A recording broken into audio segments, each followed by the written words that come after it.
2 மழை பெஞ்சது பாருங்க. சும்மா கீரை, கத்தரி செடி எல்லாம் சும்மா அப்படியே தளன்னு வந்துருச்சு. இன்றைக்கி வந்து இருக்கிற கீரையை ஃபுல்லாக நம்ம எடுத்துருவோம். இதுக்கு மேலே விட்டோம் அப்படின்னா வந்து பூ வைக்க ஆரம்பிச்சிடும். அதனால நம்ம இப்போ வந்து வேரோடு எடுக்க போகிறதில்ல. இப்படி தண்டோடு வந்து நம்ம கட் பண்ணி எடுத்துட்டோம் அப்படின்னா இன்னும் 2 தடவை இதிலருந்தே நம்ம எடுக்கலாம்.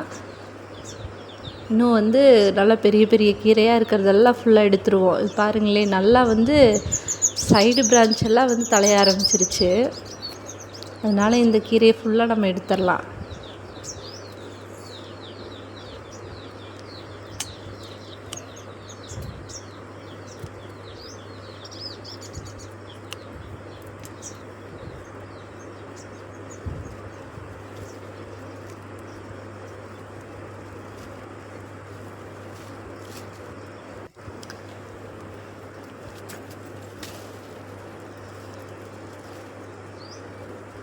இது கூடயே வந்து நம்ம கடையில் காசு போட்டால் கூட இந்த கீரை கிடைக்காது. அப்படி தொய்யக்கீரையெல்லாம் கூட இதில் 1, 2 அப்படியே சூப்பராக முளைச்சிருக்கு.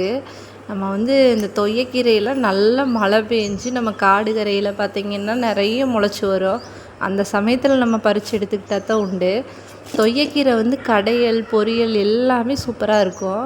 இது பாருங்கள், இந்த ஒரு தொய்யக்கீரை செடி எவ்வளோ சூப்பராக வந்திருக்குன்னு. அப்படியே தளன்னு இலையை பார்த்தாலே அப்படியே சும்மா தாமரை இலையச்சோடு அவ்வளோ பெருசாக வந்திருக்கு. அந்த தொய்யக்கீரையை எடுத்துருவோம். நம்ம இதெல்லாம் ஒன்றா போட்டு ஒரு மிக்சடு பொரியல் மாதிரி தான் செய்ய போகிறோம். அதனால் இருக்கிற கீரையை ஃபுல்லாகவே எடுத்துடலாம்.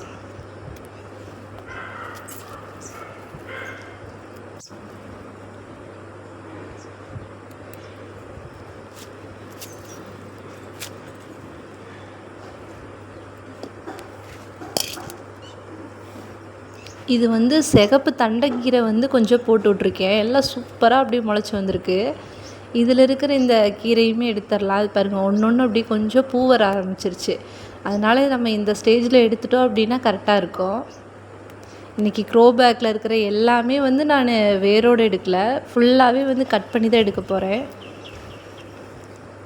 கூடையே வந்து 2 பாகை விதை ஊனி விட்டுருந்தேன். 2மே நல்லா முளைச்சி வந்திருக்கு. அடுத்து வந்து நம்ம கத்திரி செடியில் இருக்கிற 1, 2 காயை எடுத்துடலாம்.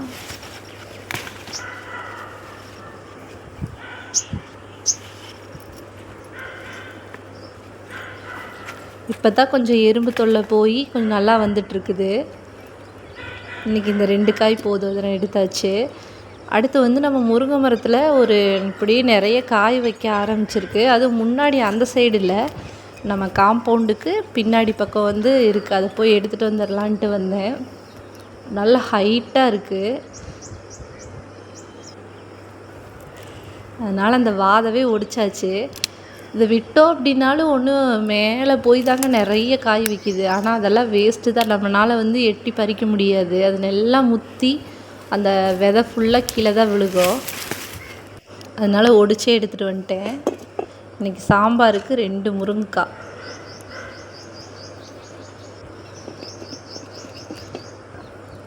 இது கூடவே வந்து கொஞ்சம் தக்காளி இருக்குது, அதை எடுத்துடலாம்.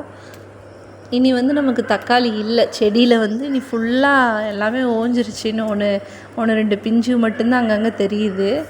ஆனால் வந்து செடி இன்னுமே வந்து நல்லா தளன்னு இருக்குது. மறுபடியும் வந்து காய் வைக்குமா என்னன்னு தெரியல. மறுபடியும் விதையும் போட்டு அதுவும் வந்து நாற்று வந்து ரெடி ஆயிடுச்சு. இன்னும் ஒரு 20 நாள் போச்சுன்னா வந்து அடுத்து மறுபடியும் இந்த செடியெல்லாம் பிடுங்கிட்டு தக்காளி நாற்று நட்டுடலாம். இந்த வீடியோ அவ்வளோதாங்க. உங்களுக்கு பிடிச்சிருக்குன்னா கண்டிப்பாக வந்து லைக் பண்ணுங்கள். நம்ம சேனலுக்கு வந்து சப்போர்ட் பண்ணுங்கள். வீடியோஸ் எல்லாம் வந்து ஃபுல்லாக பாருங்கள்.